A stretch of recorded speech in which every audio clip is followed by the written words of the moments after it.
Muy buenas tardes, bienvenidos al seminario de aproximación al diálogo interreligioso, un espacio de encuentro y reflexión conjunta que en palabras de Francisco pretende contribuir a ser artesanos del diálogo en búsqueda de sanar las heridas del pasado, superar prejuicios y divisiones y dar esperanza a todos en este caminar juntos.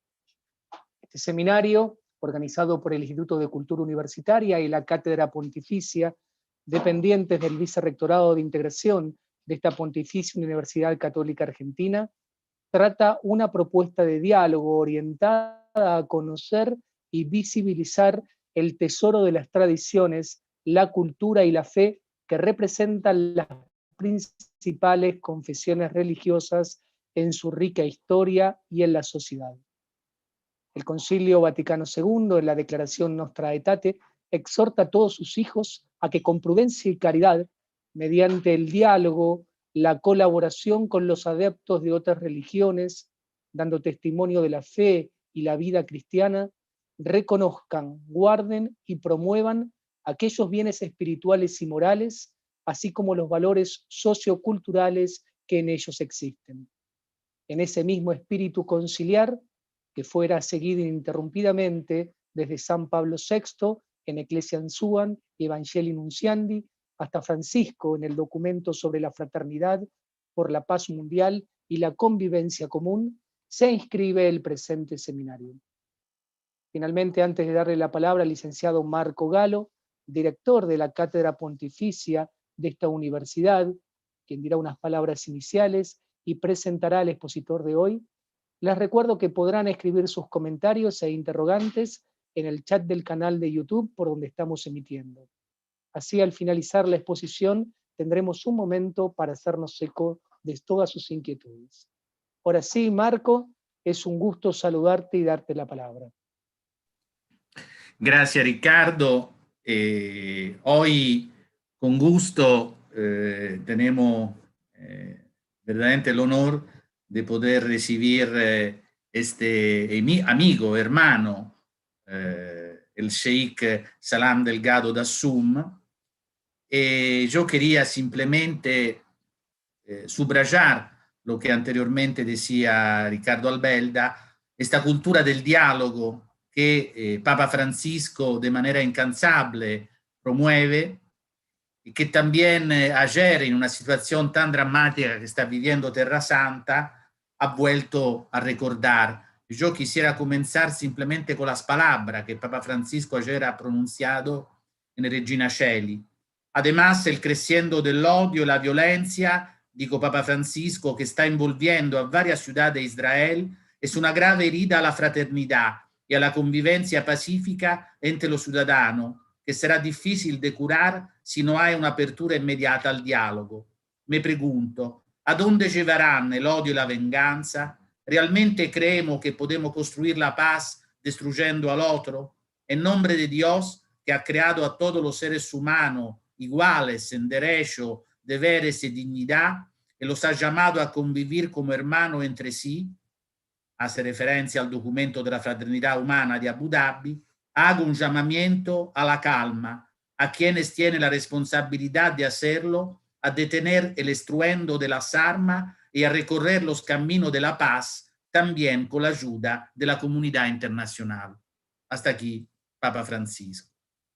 En esta senda del diálogo, repito, estamos muy contentos de poder recibir las palabras, reflexiones sobre la grande religión islámica, una de las tres grandes religiones monoteístas, de los sheikh, que voy a presentar de manera sintética. El sheikh Salim Delgado Dassum es egresado de la Facultad de Jurisprudencia Islámica de la Universidad de Medina, nel 2009, la ciudad del profeta, diplomado en idioma árabe en dicha universidad. Ha sido miembro del Comité de Educación del Centro Islámico del Ecuador, donde también desempeñó la función de profesor de árabe y religión. El sheikh ha nacido en Ecuador. Imam en la Organización Cultural Islámica de Uruguay imam en el Centro Islámico de Guayaquil, en Ecuador, imam y profesor de ciencia islámica en el Complejo Cultural Islámico Rey Fahd en Buenos Aires desde el 2016 al 2018. Actualmente imam y profesor de ciencia islámica en el Centro Islámico de la República Argentina. Es autor de un tratado sobre la vida del profeta Muhammad, la paz sea con él, y traductor de varios textos y libros islámicos, entre ellos Derecho de la Mujer, una perspectiva histórica, y una conferencia interreligiosa, un debate entre el Islam y el cristianismo. Actualmente también colabora con Trabajo de Prédica con IERA en Argentina, la cual es una organización británica sin fines de lucro que se dedica a la educación. Con mucho gusto doy las palabras al Sheikh Salam Delgado Dassum. Gracias, lo escuchamos con mucha atención. Buenas noches a todos los presentes.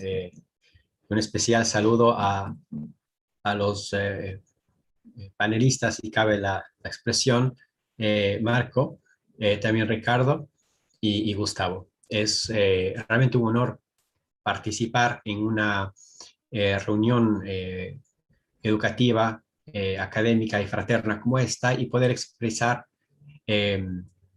acerca de mi fe y explicar algunos de los puntos más importantes de la misma.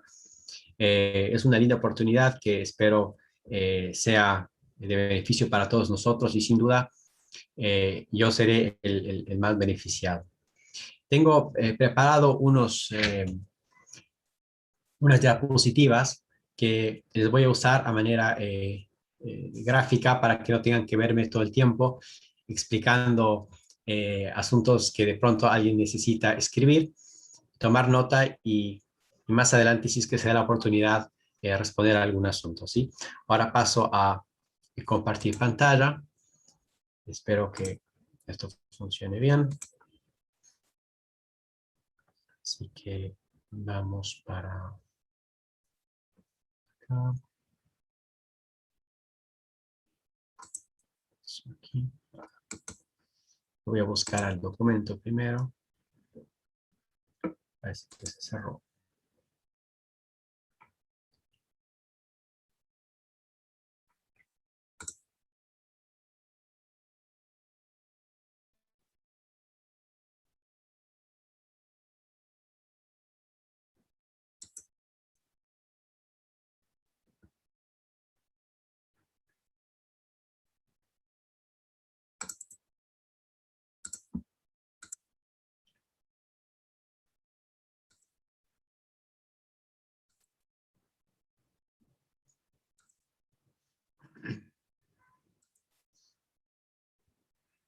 Bueno, esta es una breve explicación o presentación acerca de lo que es el Islam y voy a empezar mencionando acerca de la palabra de este vocablo, el Islam, que le podemos ver aquí escrita en idioma árabe. Islam es una palabra que proviene de una raíz que es aslama. Es una raíz que en el idioma árabe se le ha aumentado una letra para dar un significado más amplio, que significa en este caso rendirse. ¿Sí? Viene de la palabra aslama yuslimu, que significa rendirse, y que a su vez viene de una raíz más simple, que se compone de 3 letras nada más y que connota la paz. En el idioma árabe, paz se dice silm y se dice salam, que da una expresión de una paz más duradera.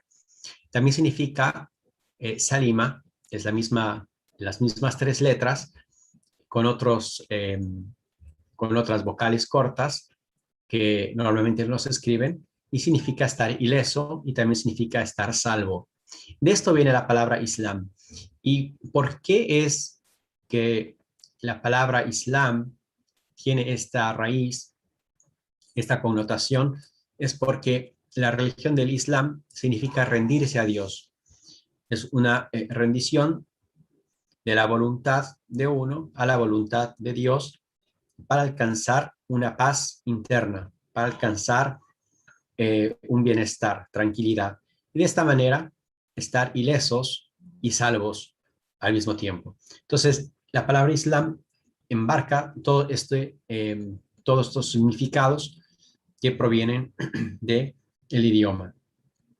El Islam es el nombre propio de la religión y es dado por Dios mismo en el Sagrado Corán en varias ocasiones, como podemos ver acá abajo, en el capítulo 3 y versículo 19, 385 y 5.3 también, donde Allah nos dice que ciertamente el Islam es la religión que Él ha escogido para nosotros. En el capítulo 5, el versículo 3, es una ley bastante largo, es un versículo bastante extenso, pero en la parte media aproximadamente dice, وَرَضِيتُ لَكُمُ الْإِسْلَامَ دِينًا, que significa, y me complace de que el Islam sea vuestra religión. Entonces, esta es una palabra y es una religión que para nosotros es ordenada y nombrada por Dios en el libro sagrado del Corán. Es una doctrina bastante instintiva, es decir, que nosotros la vemos como una doctrina innata en el ser humano, que es creer en Dios. Creer en Dios y someterse a Dios, rendirse a Dios. Y la consideramos universal, porque cualquier persona puede abrazar la religión del Islam. ¿Cuál es el origen del Islam? Nosotros los musulmanes vemos al Islam como una religión cuyo origen es el origen del ser humano mismo. Y esto viene de una creencia, y es que la religión de Dios para nosotros es originalmente una sola. La religión de Dios no fueron, o sea, Dios nunca reveló diferentes doctrinas al ser humano. Siempre que mandó un profeta, le mandó con el mismo mensaje, y es: crean en Dios y ríndanse a Él. Sométanse a Él para que puedan estar salvos y para que puedan vivir con armonía y con bienestar. Entonces nosotros creemos que la religión de Dios originalmente es una sola. Y este concepto le vamos a ver que se repite en el Corán en muchas ocasiones. Aquí pongo un pasaje a manera de ejemplo, en el capítulo 42 y el versículo 13, que por cierto nosotros decimos sura. A los capítulos les llamamos sura, es una palabra que está en el diccionario de la Real Academia. Y también a la palabra versículo le decimos aleya, que también está en el diccionario.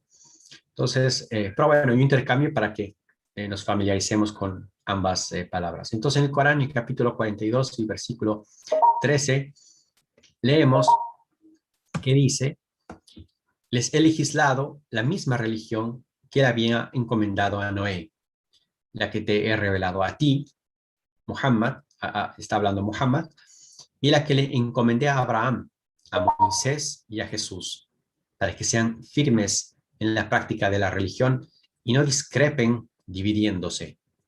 Pero a los idólatras les parece muy difícil aquello a lo que tú les invitas. Y Dios elige para que acepte la fe a quien quiere y guía a quien él se arrepiente.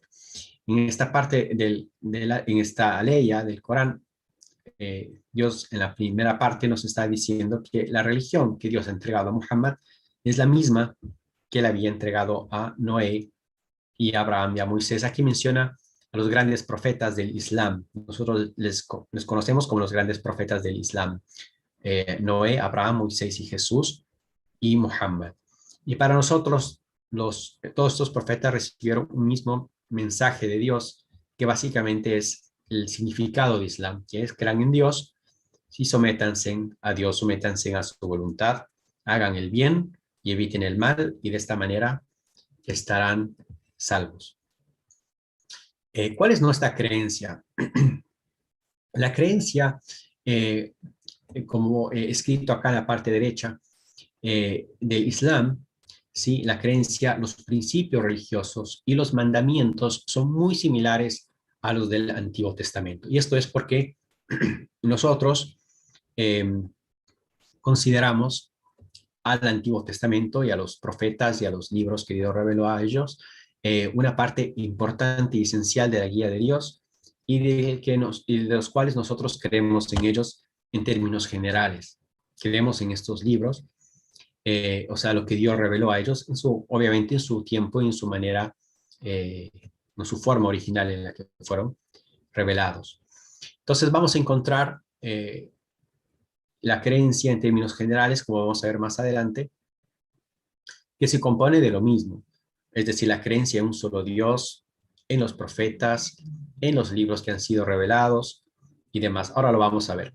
Los principios también, muchos de los principios religiosos son muy similares, y los mandamientos prácticamente son los mismos, sobre todo los más importantes son los mismos. Lo que cambiaría de los mandamientos, de los 10 mandamientos, por ejemplo, entregados a Moisés, es el día que nosotros debemos guardar. En el mundo islámico guardamos el día viernes porque es el día que Dios lo apuntó para nosotros.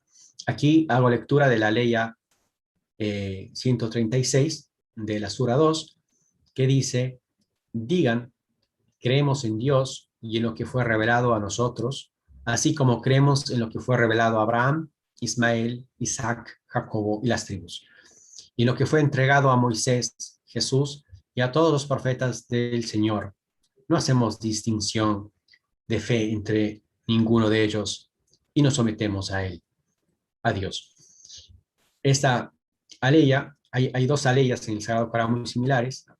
Esta es una de ellas, en donde Dios nos instruye en que nosotros debemos creer y decir y predicar que creemos en lo que fue descendido al profeta Muhammad, a nosotros, y en lo que fue descendido igual a Abraham, Ismael, Isaac, Jacob y las tribus, lo que fue entregado a Moisés y a Jesús y a todos los profetas, como mencioné anteriormente. No creemos nosotros que ningún profeta recibió un mensaje diferente del uno del otro. Si bien en tema de creencia es el mismo, en temas más particulares de ley, eso sí vamos a ver un cambio. Por ejemplo, la ley en la Torá, en el Levítico, nos va a hablar de ciertas leyes que el Corán abroga una cantidad de esas leyes. Pero para nosotros esa fue una ley válida en su tiempo y creemos en eso. Y de haber nacido en ese tiempo, nosotros creemos que debimos haber seguido esa ley.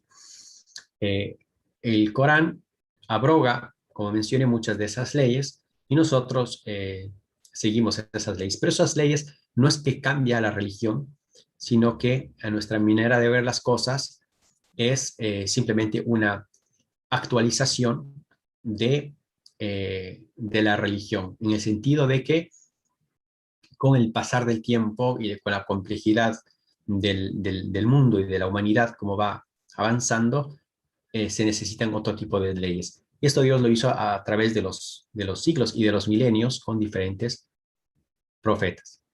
Aquí tenemos los 6 pilares de la fe, así es como los nombró el profeta Muhammad, pilares, es decir, artículos importantes o puntos importantes de la fe, lo que nosotros podemos llamarle también el credo, que se resume en los siguientes puntos. El primero es creer que Dios es uno solo. El siguiente punto es creer en la existencia de los ángeles, creer en todos los profetas, es el tercer punto. El cuarto es creer en los libros sagrados en su versión original, o sea, la Torá o el Pentateuco, los Salmos de David, que es uno de los libros que se mencionan en el Corán que han sido revelados, el Evangelio de Jesús y el Corán.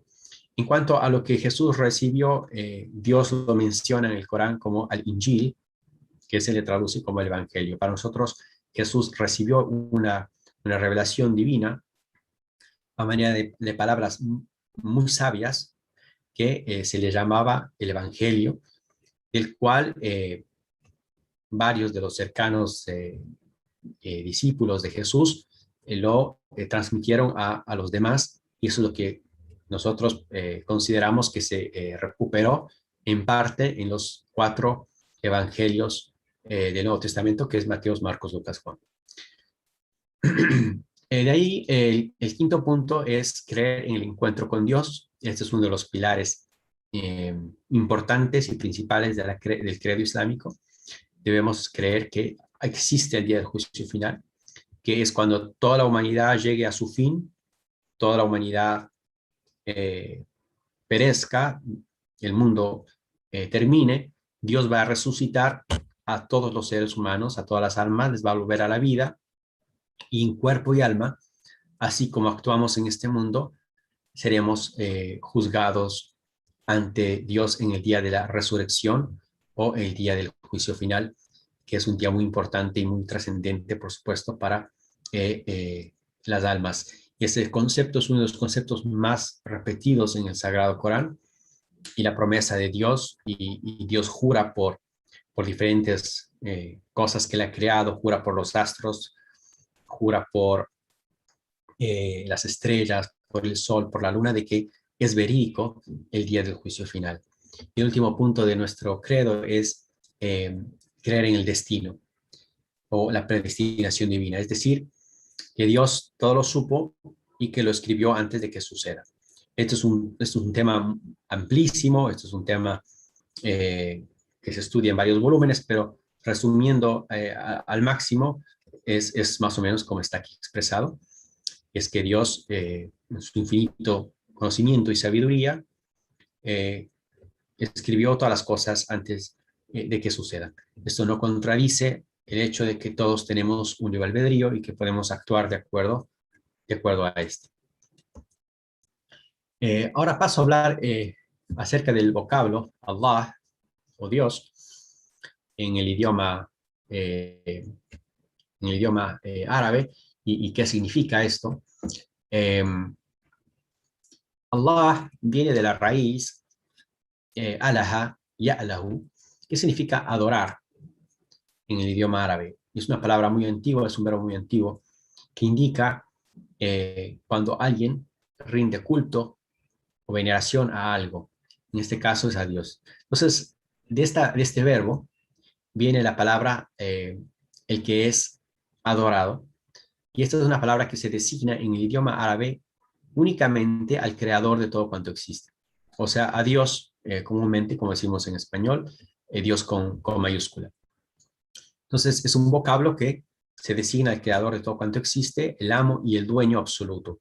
Esa es una de las mejores definiciones que se le puede dar a la palabra Allah. Como pueden ver acá también en caligrafía árabe, cómo se lo escribe.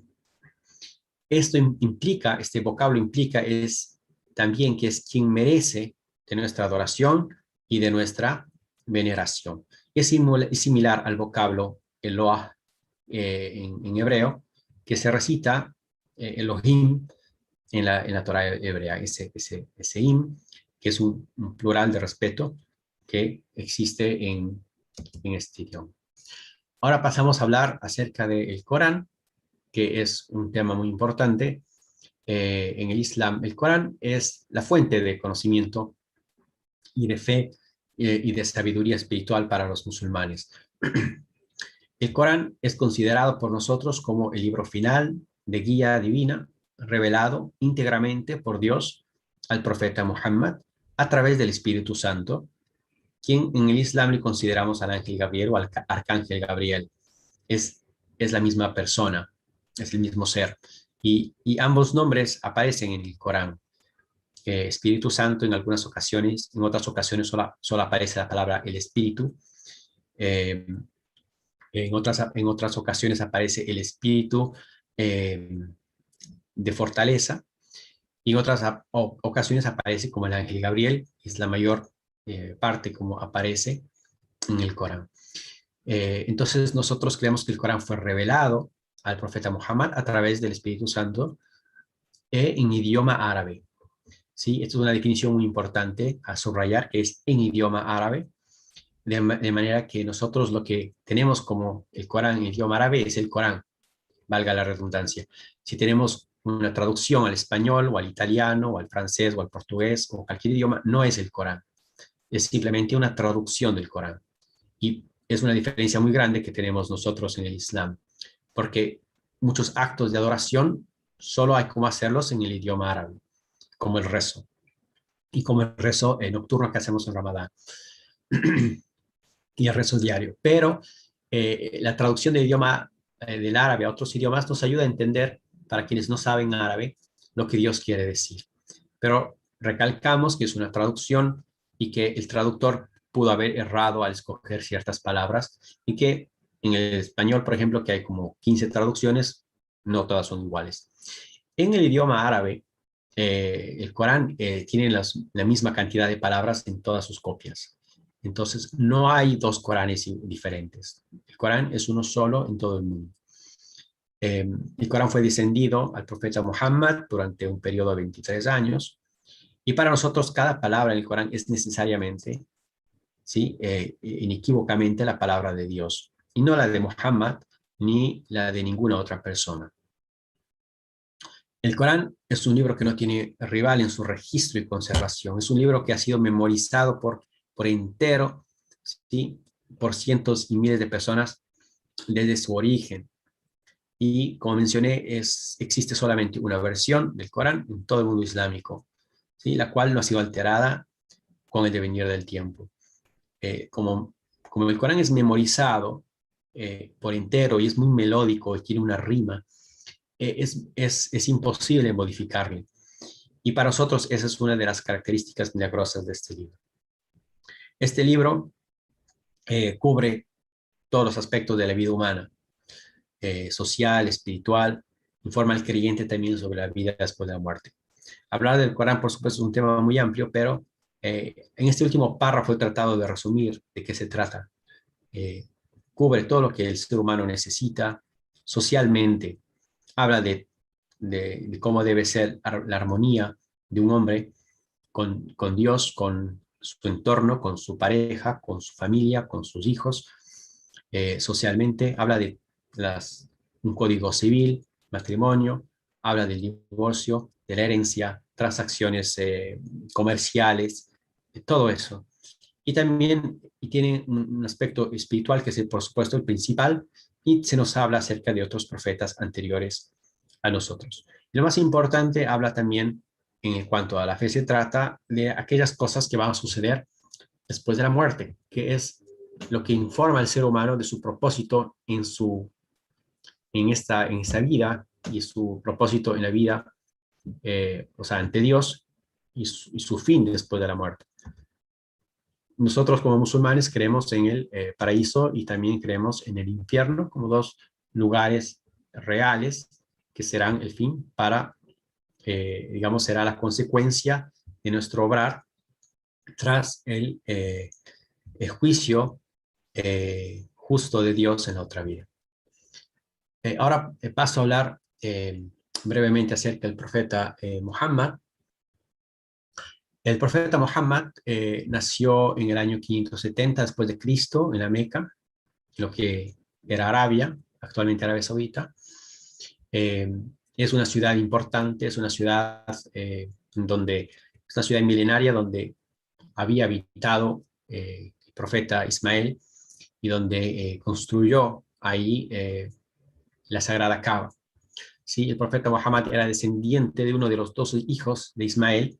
Ismael es el primogénito del patriarca Abraham, que tuvo con su mujer Agar, después de después de que Sara se dio esta mujer para que Abraham tenga un hijo con ella.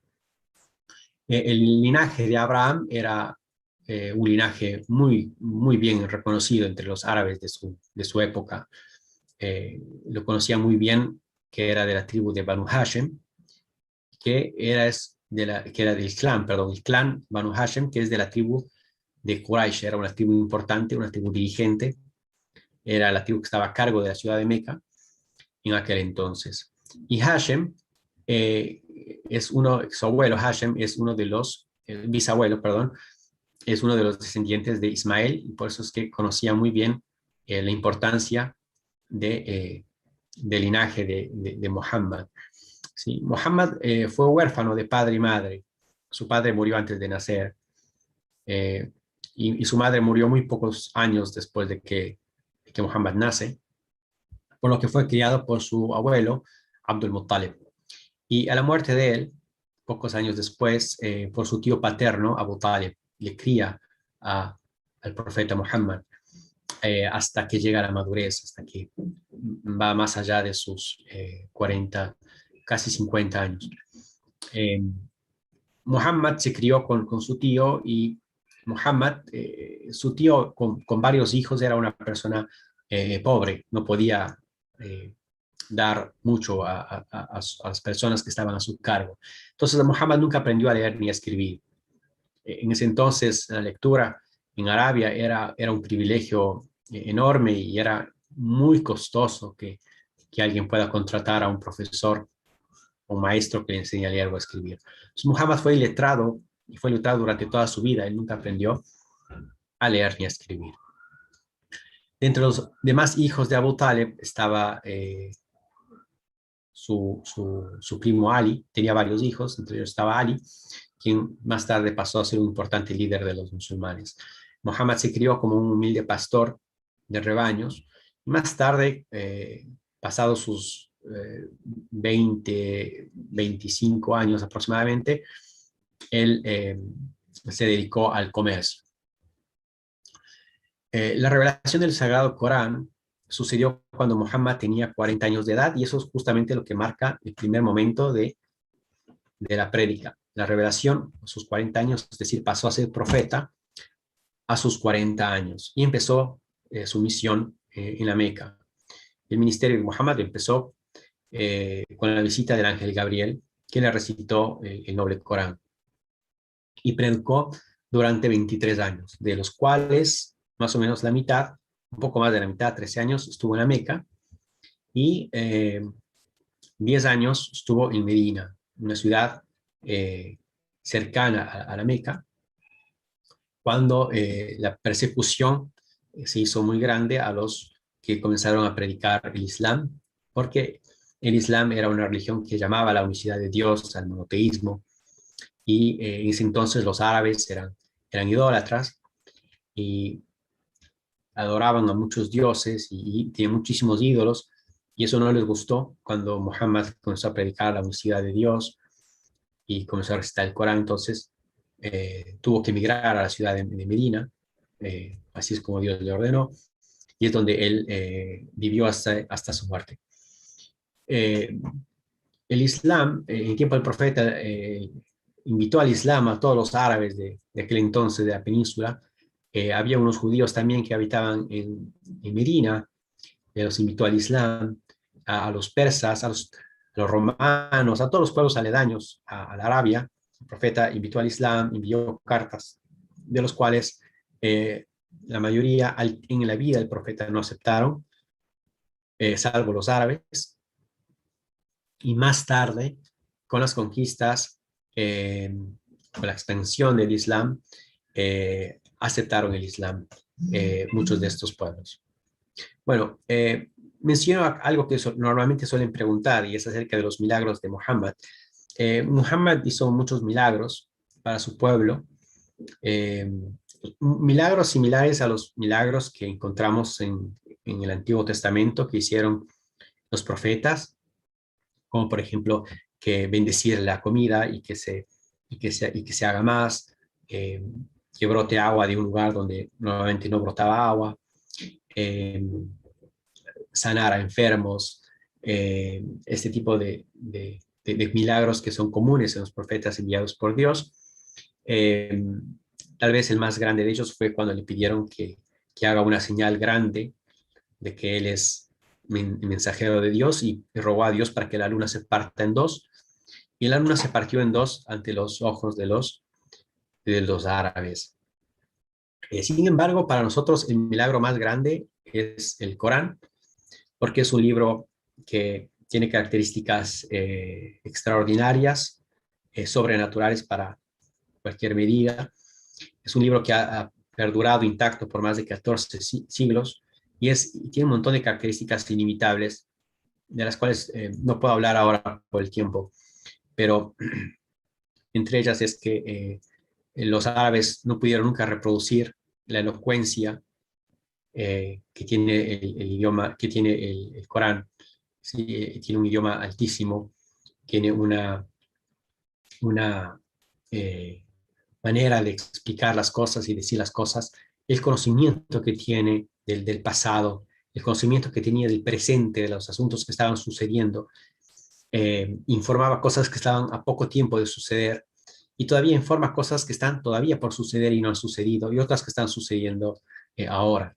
Entonces, todas esas características hacen del Corán, para nosotros los musulmanes, el milagro más grande de Muhammad, que Dios le entregó, y consideramos que eso es así porque es el último profeta enviado al mundo que tenía que dejar un milagro hasta después de sus días.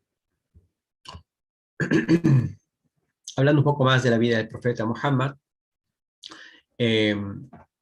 podemos decir, según algunos estudiosos, que su vida, algunos estudiosos de su vida consideran que su biografía es la mejor documentada en la historia de la humanidad, desde su niñez hasta su muerte.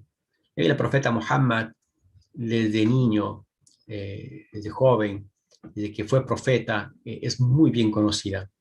Después de que abrazó el Islam, después de que recibe la revelación de Dios, su vida privada, lo que contaba su esposa de su vida privada, cómo se relacionaba con otras personas, cómo era su comercio, qué decía con sus amigos en casa, todo eso se conoce muy bien. Sus compañeros, sus discípulos narran cada uno de sus gestos con mucho detalle, sus palabras, y hacía mucho esfuerzo por memorizar exactamente todo lo que él decía y en qué momento decía y por qué decía. Entonces, hay muchísimos libros, hay volúmenes que hablan de su vida, que narran su vida tal cual como fue. Y nos demuestran que fue una persona de una conducta impecable, de una veracidad única, y que gozaba de la confianza de su pueblo, que eran de un carácter magnánimo. Y le apodaron como el confiable, Al-Amin en el idioma árabe. Así le conocían en su tiempo. Al-Amin, es decir, a quien le podemos dejar cualquier encargo, nunca se va a perder. Él es la persona digna de nuestra confianza. Muhammad, lo que menciona en su vida, de su vida, es que siempre detestó la decadencia moral de los pueblos que veía, la idolatría. Solía aislarse para mantenerse alejado de eso, a pesar de que siempre tuvo una buena relación con todo su entorno, con todos sus vecinos, con toda su familia, tíos, tías y demás. A sus 25 años se casó con Khadija, que era una mujer noble de la tribu de Quraysh, y con quien tuvo 5 hijos, y se mantuvo fiel a ella hasta que murió 25 años más tarde, que fue más o menos en la época que él emigró a Medina. Algo importante a mencionar durante su prédica es que cuando comenzó a recitar el Corán, sufrió mucha persecución, y esta persecución se hizo tan feroz que en el año 622, después de Cristo, Dios le ordena que emigre de Meca a Medina, a 400 kilómetros al norte, y este evento marca el comienzo del calendario lunar islámico. En la actualidad, los musulmanes estamos en el año 1442. Eso significa que este evento de la migración de Meca a Medina fue hace 1442 años. Después de varios años de prédica Muhammad en la Meca, se fue a Medina, estuvieron en Medina un tiempo, y después, 8 años después de haber salido de la Meca, regresa triunfante a la Meca y perdona a sus enemigos y perseguidores, conquista la Meca, una conquista sin derramamiento de sangre, sin batalla, y establecen de nuevo el monoteísmo en la Meca, como fue en muchos siglos antes, cuando el profeta Ismael vivía todavía, el padre de los árabes. A Ismael le conocen como el padre de los árabes, y el padre de él es Abraham. A la muerte del profeta Muhammad, a sus 63 años de edad, la mayor parte de la península arábiga se había convertido al Islam, y en el transcurso de un siglo después de su muerte, el Islam se esparce por una gran región del mundo y llega por el norte de África hasta que llegan a España y pasan al oeste, al este también, a China y la India también. Bueno, el profeta Muhammad, algo más a mencionar breve acá para no alargarme en este tema, fue una persona que se le conoció por su sencillez, por su veracidad, por ser una persona confiable, valiente, muy misericordioso, muy compasivo. Estaba muy lejos de cualquier característica maligna. Luchó solamente por la causa de Dios, desinteresadamente por cosas materiales, mundanales. Él siempre buscaba su recompensa en la vida después de la muerte, como todos los profetas. Siempre buscan el reino de Dios en la otra vida, no en este mundo. Muhammad fue excelente en su trato, fue una persona muy humilde, consciente y temerosa de Dios. En la actualidad le tomamos los musulmanes como un ejemplo a seguir, su ejemplo de carisma, de entrega, de compasión, y el Islam es la segunda religión más grande del mundo y es la de mayor crecimiento. Cerca de 1.800 millones de personas en todo el mundo practican el Islam, lo que equivale a aproximadamente un cuarto de la población mundial. Y es lo que, bueno, el profeta Muhammad, consideramos al profeta Muhammad como, digamos, nuestro líder. Ahora pasamos a algo un poco más técnico de la religión del Islam. ¿Qué es el Islam como práctica? ¿Cómo se puede ver el Islam como una práctica? El Islam se basa en 5 pilares. ¿Sí? El Islam, no nos confundimos con los anteriores mencionados que son de la fe o el credo. Ahora hablamos acerca de los pilares, es decir, la práctica. Y estos pilares fueron dados por el profeta Muhammad, fue informado por él en este orden, y dijo que el primer pilar del Islam es dar testimonio de que no hay Dios, o de que no hay nada ni nadie digno de nuestra adoración, excepto Allah, o Dios uno, y que Muhammad es su profeta y su mensajero. Este es el primer pilar del Islam, y esto se le conoce como el testimonio de fe. Si una persona da el testimonio de fe con convicción, después de haber aceptado el credo, se le considera musulmán. El segundo pilar del Islam es establecer la oración diaria. Son cinco rezos al día que los musulmanes realizamos en dirección a la Meca, que pueden ver acá en la foto. Esta es la Kaaba, la sagrada Kaaba, construida por el profeta Abraham y su hijo Ismael en el corazón de la Meca. Está aquí rodeada por los peregrinos. El tercer pilar del Islam es entregar el asaque, que es como el diezmo. Y es una caridad obligatoria que tenemos que entregar anualmente al pobre para lograr para mitigar la pobreza, las consecuencias de la pobreza y para tener una sociedad más equilibrada.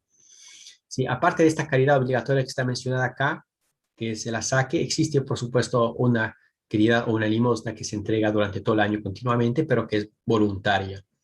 Esta acá es la que es obligatoria. El cuarto pilar del Islam es ayunar durante el mes sagrado de Ramadán, que terminamos hace unos días nada más. Es un mes importante para los musulmanes, es un mes sagrado. Es el 9º mes del calendario lunar islámico. Y ayunamos durante todo el día, que básicamente es abstenerse de comer y de beber, llevar una conducta moral correcta, para recordar que hay personas que necesitan también, que pasan hambre, y hay que sentir eso también.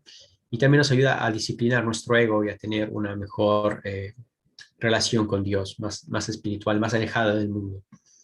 El quinto pilar del Islam es la realización de la peregrinación a la Meca para el musulmán que puede hacerlo, que tiene la capacidad económica, de salud y demás. Quien pueda hacerlo, tiene que hacerlo y es obligatorio para él una vez en la vida. Ahora me gustaría, antes de terminar, hablar un poco acerca de Jesús en el Islam. ¿Quién es Jesús en el Islam? ¿Cómo lo vemos?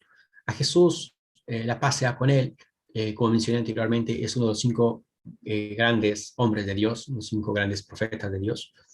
Lo vemos como alguien que Dios envió para reformar a los hijos de Israel, para redirigirles al camino correcto. Es un importante profeta a quien Dios le reveló el Evangelio. Los musulmanes creemos en Jesús o Jesucristo como el Mesías de Dios. Eso está mencionado en el Corán en varias ocasiones. Creemos en su concepción milagrosa, que también está mencionado en el Corán en un par de ocasiones, en el capítulo 19 y capítulo 3 del Sagrado Corán. Lo queremos muchísimo, lo respetamos muchísimo. Como he dicho, es uno de los 5 grandes hombres que Dios envió al mundo. De miles de millones de seres humanos, está en este grupo de los 5 mejores. Y el Corán, el Sagrado Corán, nos habla de él y de María, su madre, también en varios pasajes, de la manera más bonita, más bella y mejor recuerdo. El Corán afirma también que María es una mujer escogida de entre todas las mujeres de la creación, era una mujer muy piadosa, muy devota de Dios, consagrada a Dios, y ella fue la madre de este gran hombre, de este gran profeta, del Mesías de Dios. El Mesías es un título honorífico. El Mesías era un título que literalmente significa el ungido, ¿no? Fue ungido con aceite porque tendría o regiría, digamos, sería como un rey para para su pueblo, para los hijos de Israel, y lo será para todos los creyentes cuando venga en su segunda venida. Nosotros como musulmanes creemos en su segunda venida. Para nosotros Jesús no murió en la cruz, sino que Dios le llevó al cielo justo antes de que sea crucificado. Crucificaron a otra persona. Los musulmanes creemos que crucificaron a alguien que no era él. En la mayoría de los sabios del Islam mencionan que fue Judas Iscariot, pero que Jesús fue elevado al cielo. Eso está en el Corán mencionado específicamente, y por eso creemos en su segunda venida. A Jesús y a María, así como a Muhammad o como cualquier otro profeta, es prohibido representarle con imágenes. No los veneramos a ninguno de ellos, sino como se lo hacemos a Dios.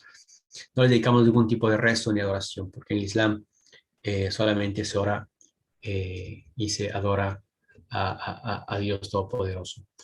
Bueno, creo que con esto hemos terminado la exposición de lo que es el Islam en términos generales, y cualquier pregunta que quisieran añadir a la exposición, que es tan resumida por el tiempo, es bienvenida. Muchísimas gracias, Sheikh Salim, por sus valiosas palabras. Quiero recordarles a todos los que nos están viendo que este encuentro queda grabado y se podrá ver por este mismo canal de YouTube del Instituto de Cultura Universitaria. Y mientras le vamos acercando las preguntas al Sheikh Salim que nos fueron haciendo llegar, agradezco las visitas de todos. Hay más de 45 personas conectadas online, que proceden de la ciudad de Buenos Aires, de La Plata, de San Justo, de Salta, de Santa Fe, de Rosario, etc. También comparto algunos comentarios que nos fueron acercando en la misma plataforma. Saludos desde Palermo, encargado de Cultura de la Parroquia de Guadalupe. Un gusto de estar nuevamente. Gerardo Jaime, diácono permanente. Maravillosa exposición. Gracias a la UCA por brindarnos esta conferencia que nos permite conocer más sobre el Islam, etc. Bueno, si les parece entonces, Marco, Sheikh, podemos leer alguna de las preguntas. No sé si Marco tenés alguna como para leerle. Yo, antes de leer una pregunta, quería hacer yo una. Me parece, digamos, actual, nel sentido que sabemos que la religión islámica es una religión comunitaria, la umma, ¿no? La comunidad.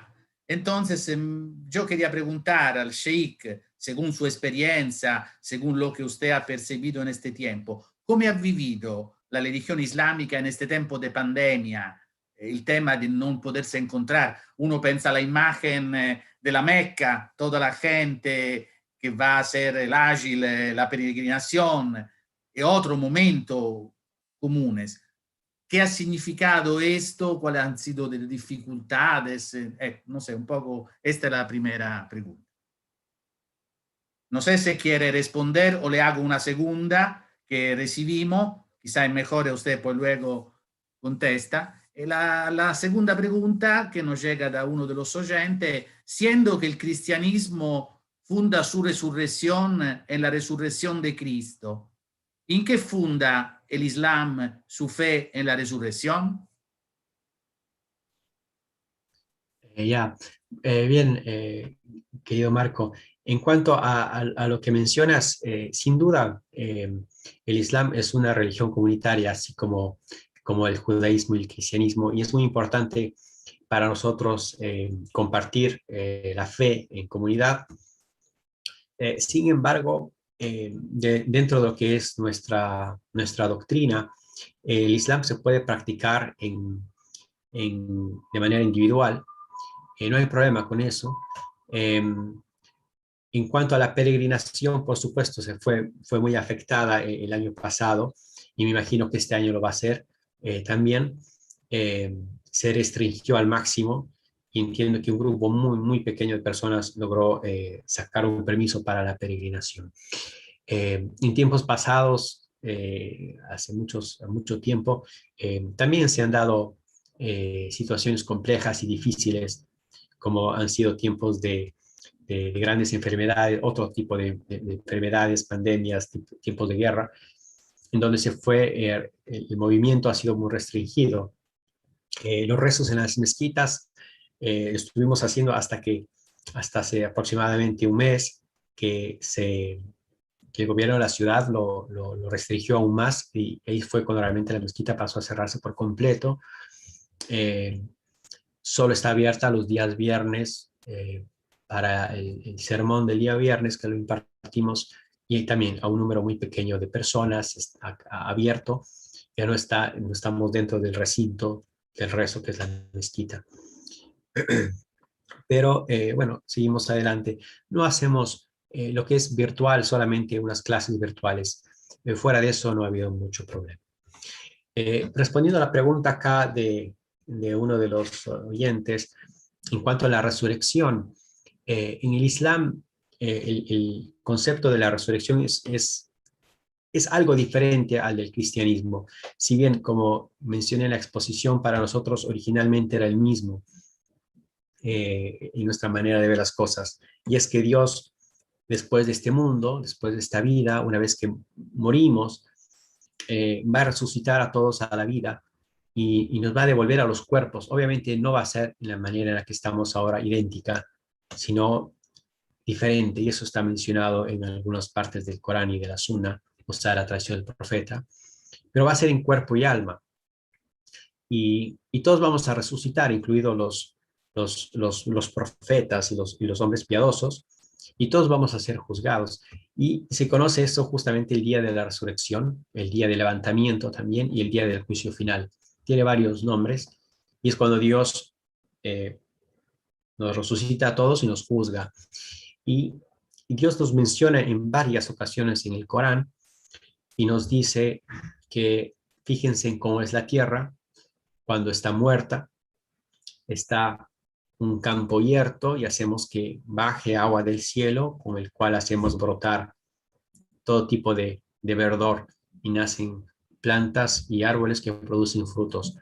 Y pasa un tiempo de bonanza y pasa un tiempo de verdor donde la gente se pone feliz y se regocija, pero después viene un tiempo de invierno, y después viene un tiempo de otoño, de invierno, donde las cosas vuelven otra vez como a morir. Entonces Dios nos pone continuamente ese ejemplo en el Corán, de que así como en el mundo, en el reino vegetal, vemos como las cosas mueren y vemos a veces prácticamente un desierto, y puede pasar hace mucho tiempo, incluso años, en ciertas regiones del mundo, y Dios hace que baje agua del cielo, y con la lluvia copiosa vuelve todo a la vida. Ese es el ejemplo con el que Dios nos quiere fundar a nosotros la fe en la resurrección.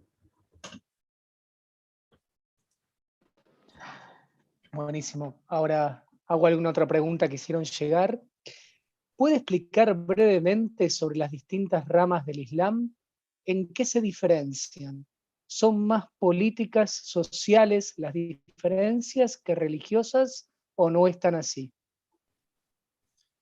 En el Islam existen básicamente dos sectas, por decirlo así, o una secta que que se salió, digamos, del Islam o se bifurcó del Islam, es el sunismo y el chiismo. El sunismo es la práctica ortodoxa del Islam.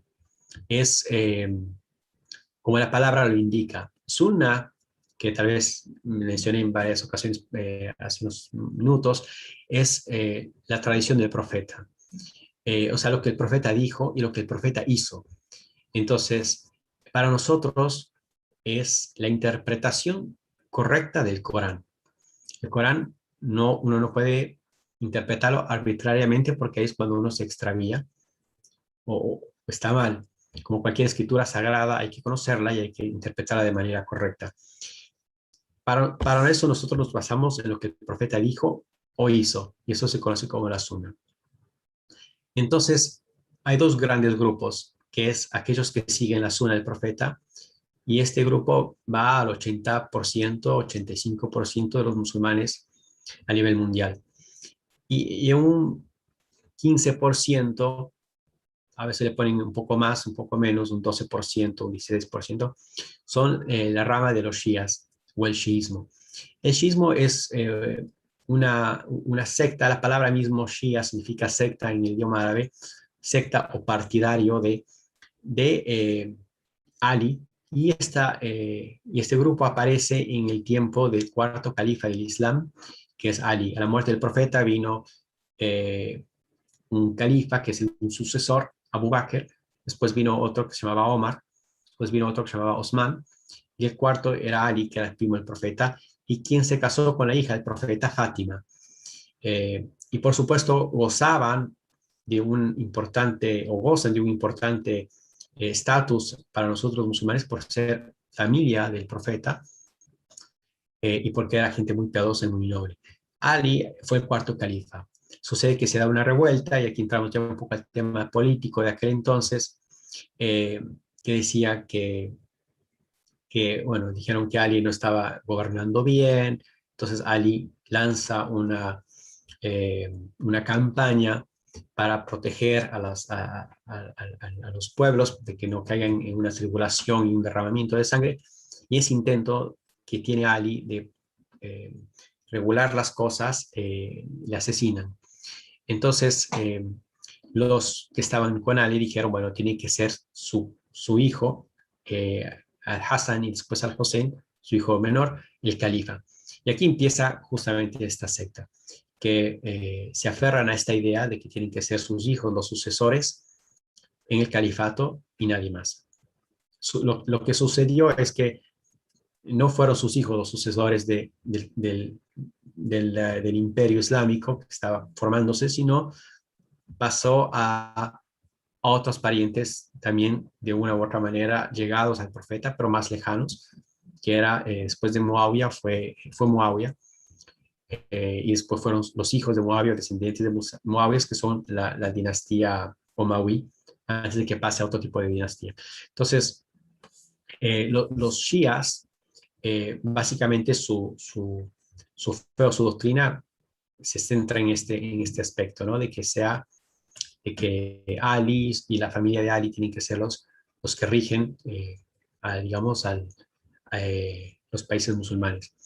Estas son las dos principales sectas. Aparte de esto, hay sectas dentro de cada uno de ellos, dentro de los sunnis y dentro de los shias. Están los sufis, que aparecen primeramente entre los sunnis, que tratan de ver el lado más místico del Islam o la práctica del Islam, la parte asceta del Islam, la parte en donde hay un desapego del mundo. Sin embargo, los sunnis vemos que el sufismo es, hay una falencia en la práctica del Islam, del día a día, y cierta interpretación de las cosas, ¿no? Hay sufis en todo el mundo, no todos son iguales, hay muy diferentes unos con otros. Hay sufis en Turquía, en Siria, en España hay bastantes sufis, en Argentina los hay también. Y bueno, no hay cómo juzgarles a todos, por supuesto, con una misma vara, es imposible. Hay sunnis que son sufis, y prácticamente no hay cómo diferenciar entre un sunni sufi y un sunni no sufi. en muchos aspectos.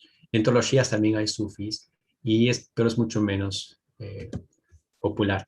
Eso, bueno, básicamente en cuanto a las sectas. Hay más, por supuesto, hay muchas más, pero entrar a hablar de cada una de ellas va a ser complicado.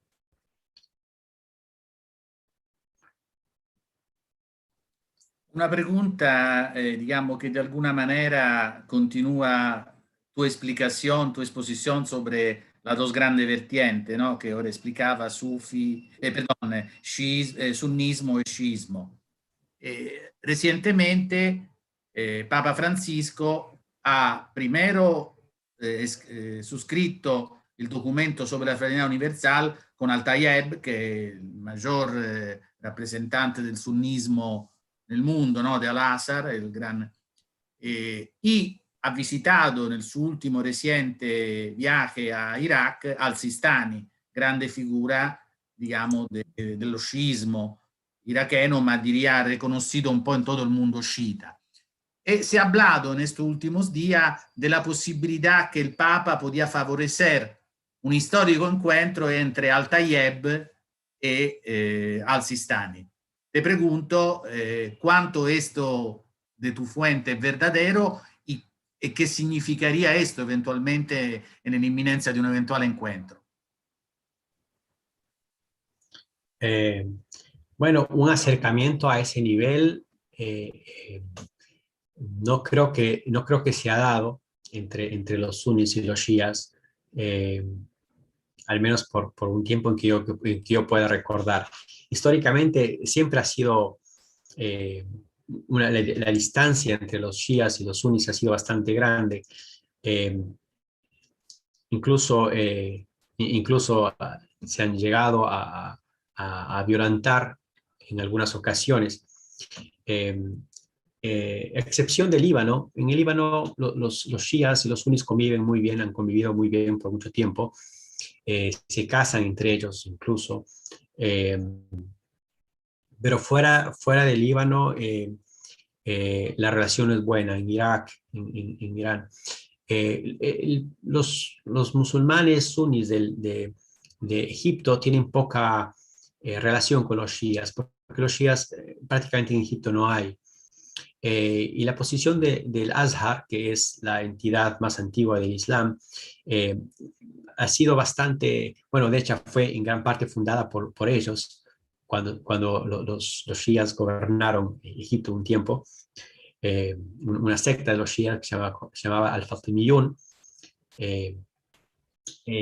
Ellos en el Azhar por muchas décadas han tomado una posición bastante más blanda y de acercamiento a los shias, a diferencia de el Islam como es practicado, por ejemplo, en el Golfo, ¿no? En lo que es en Arabia Saudita y en los países de acá.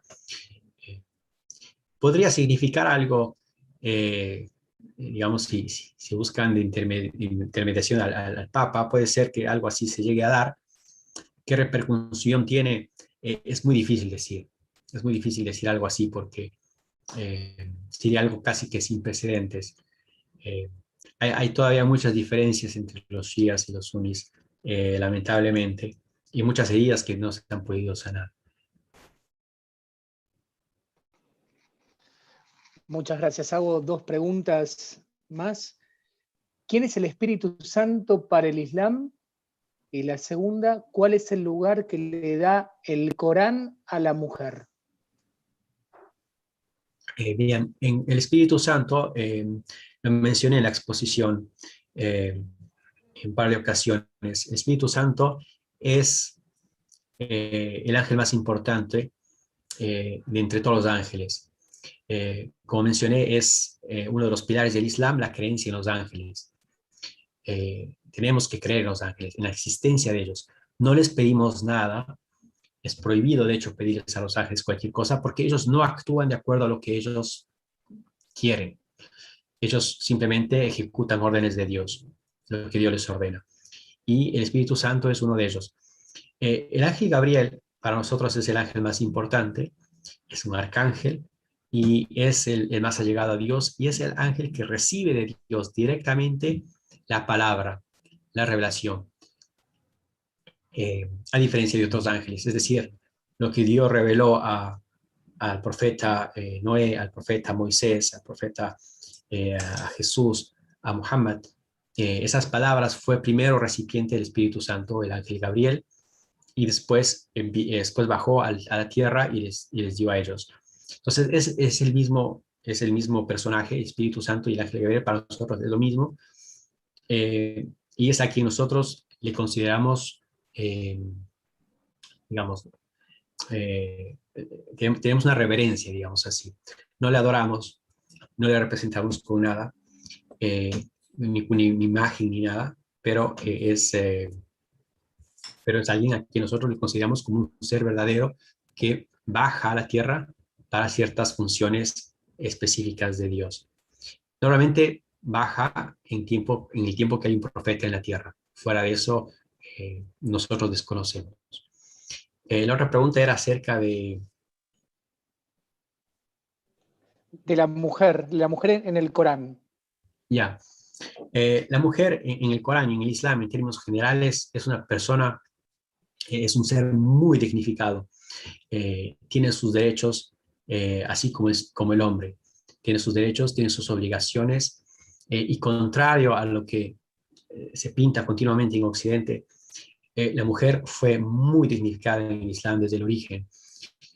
Cuando viene el profeta Muhammad, cuando recibió la revelación, la mujer en Arabia y en todas las tierras alrededor no era una persona, no era un ser que se la dignificaba. Era usada, era maltratada, era oprimida. Y cuando vino el profeta Muhammad con la revelación, eso cambió y cambió de la noche a la mañana. La mujer pasó a tener derechos, pasó a ser una persona que tiene que ser respetada, amada, querida. Es un tema amplísimo, ¿no? Pero, por ejemplo, el profeta Muhammad habló extensamente de la mujer, y exhortó a sus compañeros, a toda la nación, a que le traten de la mejor manera.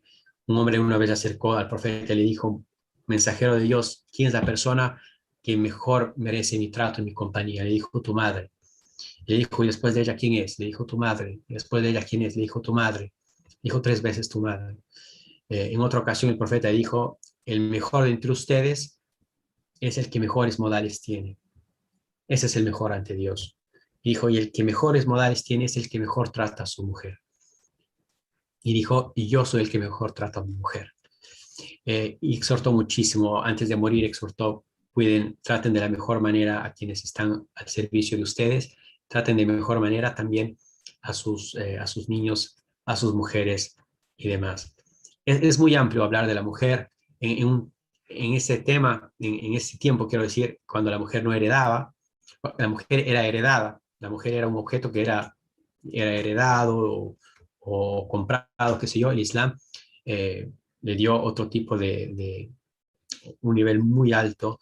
El Islam estipula que la mujer hereda, que tiene derecho a propiedad privada, tiene derecho a decir no a una oferta de matrimonio, tiene derecho incluso a pedir divorcio, tiene derecho a no gastar en la casa si ella no quiere, el hombre tiene que gastar, tiene derecho a quedarse con los niños en caso de divorcio, tiene derecho a mantener su identidad, su nombre.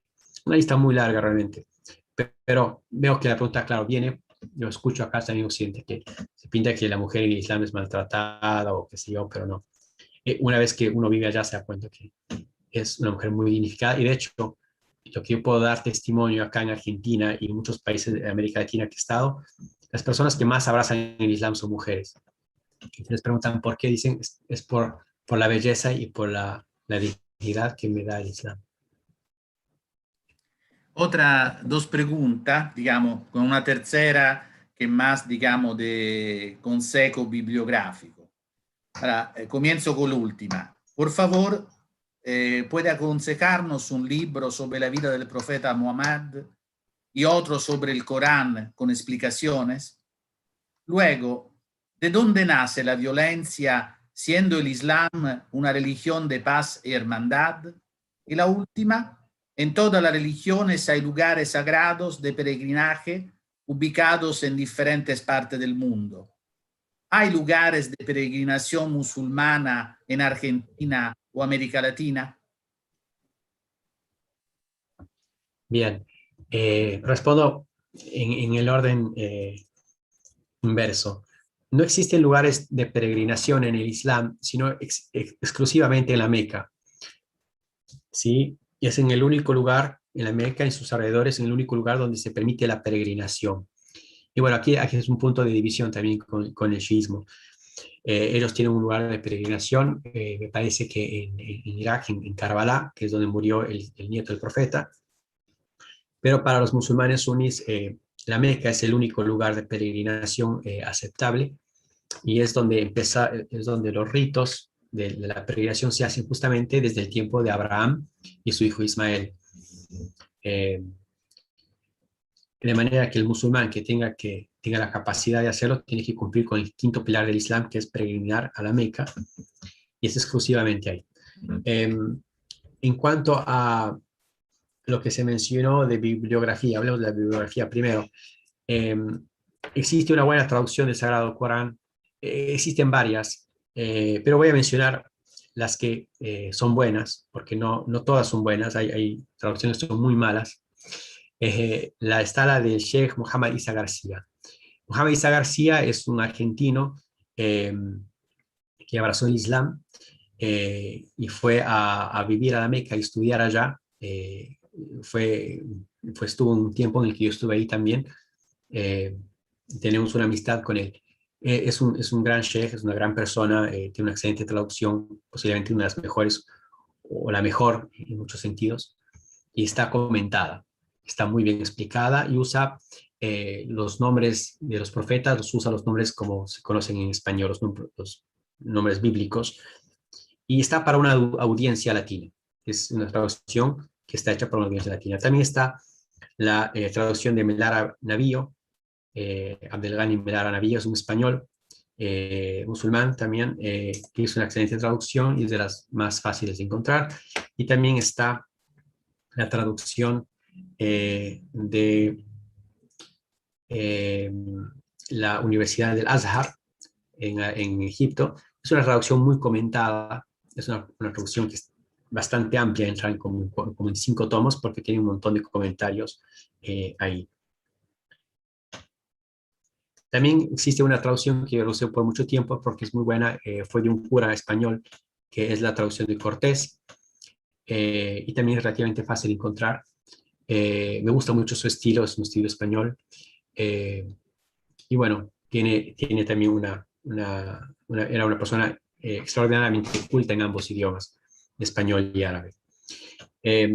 Sobre la biografía del profeta, por cierto, algo mencionar, normalmente estos Coranes se encuentran relativamente gratis. Uno puede acercarse a un centro islámico y lo entregan, y son realmente los mejores Coranes que uno puede conseguir, porque son digamos, aquellos que la comunidad musulmana corrobora. En cuanto a una biografía del profeta, existe una biografía del profeta, que también son libros que se encuentran gratis normalmente, porque se usan para dar a conocer al Islam, y repito, son de los mejores libros que hay. Normalmente son reducidos en tamaño. Puedo mencionar la biografía de As-Suhaimi, no sabía cómo escribirla esta en español, tuviese que revisarla, pero ahora la menciono, que la tengo acá. El libro se llama Muhammad, así tal el nombre de él.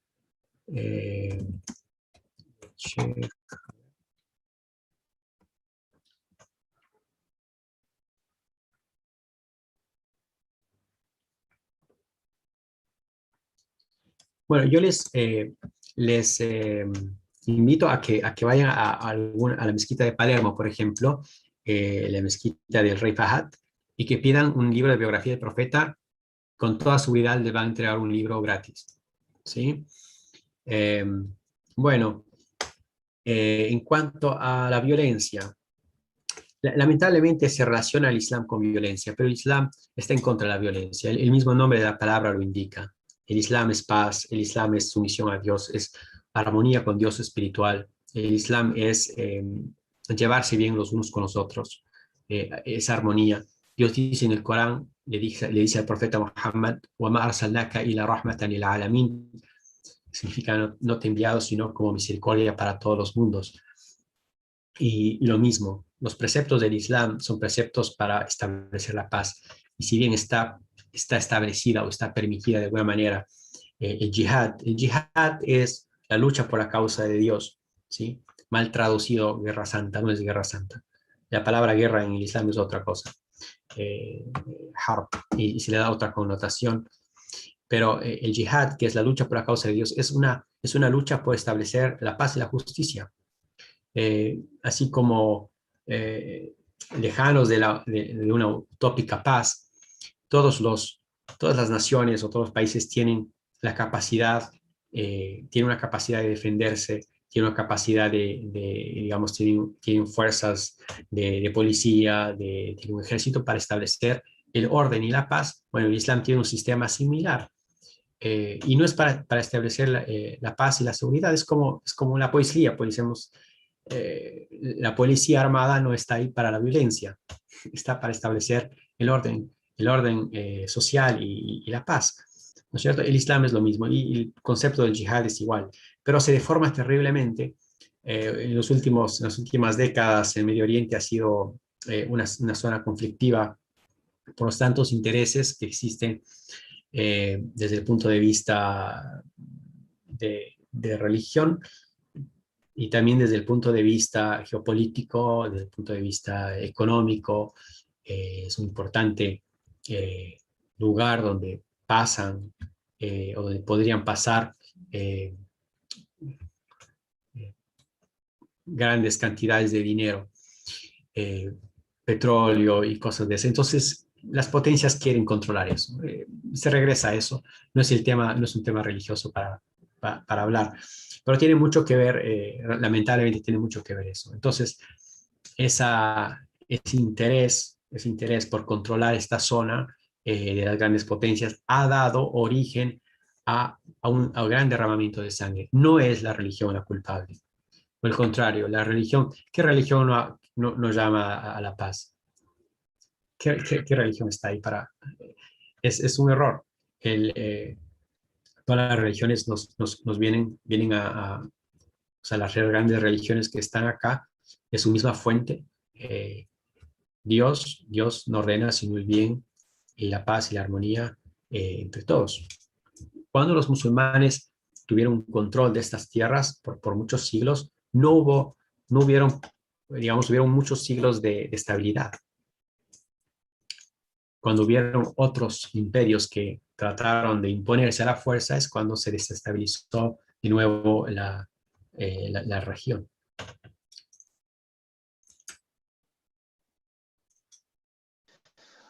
Muchas gracias, Sheikh. Hago las últimas dos preguntas porque ya estamos casi sobre la hora. La primera es, en India, ¿cuál es la corriente más fuerte del Islam? Y la segunda, ¿cómo se entiende la libertad religiosa en el Islam? ¿Es igual en el sunismo que en el chiismo o en el sufismo? En la India, la principal rama es la ortodoxa, es el Islam ortodoxo, el suní. Y posiblemente hay otras sectas, pero no las conozco. El sufismo tiene un origen en la India. El sufismo, en la manera de ver de algunos estudiosos, es una especie de fusión de ciertos conceptos del hinduismo y del Islam. Trataron de compaginar el lado asceta de ambas cosas. Y ahí aparece una de las sectas que es los Sikh y otras más. Pero bueno, en términos, en lo que estábamos hablando anteriormente de las principales sectas, son sunis. He conocido mucha gente de la India que practica el Islam tal cual como se practica en Arabia Saudita o en Egipto o en estos países. La otra pregunta era acerca de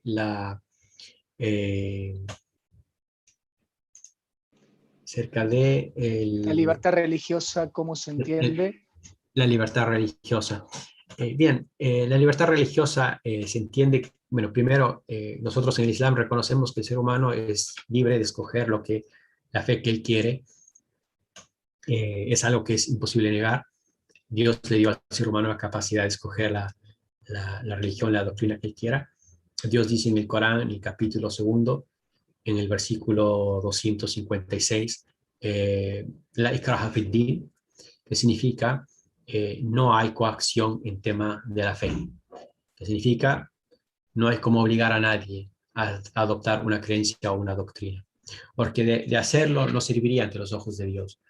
Si es que yo obligo a alguien a mi fe, hablemos del Islam, islámicamente a esa persona no le sirve porque tiene que ser por su voluntad propia. Él tiene que escoger este camino para llegar a Dios. De lo contrario, no es. Entonces, la persona es libre de escoger el camino que quiera. Y en el Islam existen códigos de convivencia. Cuando el profeta llegó a Medina, sentó una serie de códigos de convivencia de musulmanes con no musulmanes, con cristianos, bueno, los cristianos estaban un poco más al norte, pero a veces visitaban Medina, pero habían judíos, con zoroastrianos también que a veces venían a la zona o visitaban la ciudad de Medina, de origen persa.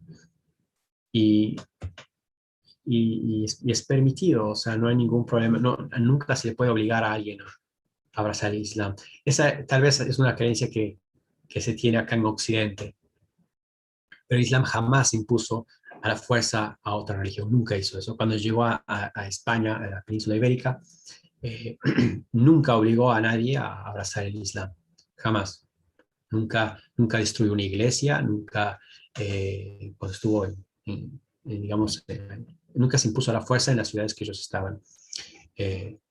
Bueno, esto es una de las máximas del Islam y siempre es muy importante entender que, por ejemplo, si es que mi hijo no quiere ser musulmán, no puedo obligarle. Si él quiere hacerse católico, es católico, yo no puedo hacer nada al respecto. Cada uno es libre de escoger lo que él quiera. En mi familia hay musulmanes, hay católicos, hay alguien que es mormón, hay alguien que se hizo hindú, una tía que se hizo hindú. Y todos venimos, y estoy hablando de un padre y un abuelo que era libanés musulmán suní.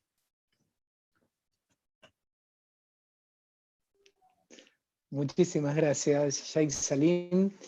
Bueno, agradezco también a Marco, a todos los espectadores que siguieron en vivo la transmisión por el canal del Instituto de los distintos puntos del país. Quisiera invitarlos también a continuar asistiendo a este seminario de aproximación al diálogo interreligioso, donde seguiremos conociendo la riqueza cultural de cada una de las confesiones presentadas. El próximo 28 de junio, a las 18:30 horas, de la mano del rabino Abraham Skorka, director del Instituto de las Relaciones Judías y Cristianas de Filadelfia, Estados Unidos, tendremos oportunidad de conocer un poco más sobre nuestros hermanos mayores en la fe, el judaísmo. Y finalmente, el 19 de julio será ocasión para conocer el budismo y las religiones orientales a través del doctor Carlos Rúa, director de estudios orientales de nuestra hermana Universidad del Salvador. Finalmente, recordarles que el ciclo es de acceso gratuito y es transmitido en directo por la plataforma del Instituto que estamos saliendo en este momento. De todos modos, a fin de tenerlos al tanto de las distintas novedades y otros seminarios, pedir la inscripción previa, el cual se suena el formulario que se encuentra disponible en nuestra página web www.uc.ar/IQ. También recomendamos que se suscriban a este canal desde el cual estamos transmitiendo. Doy ahora la palabra final al padre Gustavo Boquín, vicerrector de integración de nuestra universidad, para que nos imparta la bendición del Señor junto con unas palabras exclusivas. Muchas gracias, Sheikh Salim, por compartir el fundamento del Islam y sus creencias y poder conocernos mejor, ¿no? Ciertamente el conocimiento recíproco hacia la fraternidad, al respeto. Y este ciclo justamente quiere ser eco de esa firma que el gran imán Al-Tayeb y el Papa Francisco firmaron en Abu Dhabi hace 2 años, donde en uno de los puntos dice: nos dirigimos a los intelectuales, a los filósofos, a los hombres de religión, a los artistas y a los trabajadores de los medios de comunicación y a los hombres de cultura de cada parte del mundo, para que redescubran los valores de la paz, de la justicia, del bien, de la belleza, de la fraternidad humana y de la convivencia común, con vistas a confirmar la importancia de tales valores como ancla de salvación para todos y buscar difundirlos en todas partes. Hasta aquí la cita del documento, que justamente este ciclo quiere ser justamente un aporte en este sentido, ¿no? Por eso le agradecemos, pedimos que el Dios misericordioso y clemente bendiga verdaderamente nuestras comunidades y nos haga testigos de su amor, de su paz, de su misericordia. A Dios nuestro Señor, sea toda la alabanza, la gloria, el poder por los siglos de los siglos. Amén. Muchas gracias y que tengan una muy buena noche y los esperamos en otro encuentro de nuestro ciclo.